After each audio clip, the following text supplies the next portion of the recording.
How to add YouTube video to Google Slides on iPad. If you find this video helpful, be sure to drop a like and subscribe. Now it's very simple to go ahead and do this. So what I'm going to do is I'm going to go ahead and open up the YouTube application and find whatever video that you want to go ahead and do this with. Let's say in my instance, it's this one right here.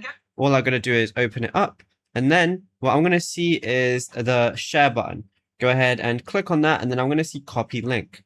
Now go ahead and copy the link. I can close YouTube now if I want to. So I'm just going to go ahead and close it. So it's out of the way.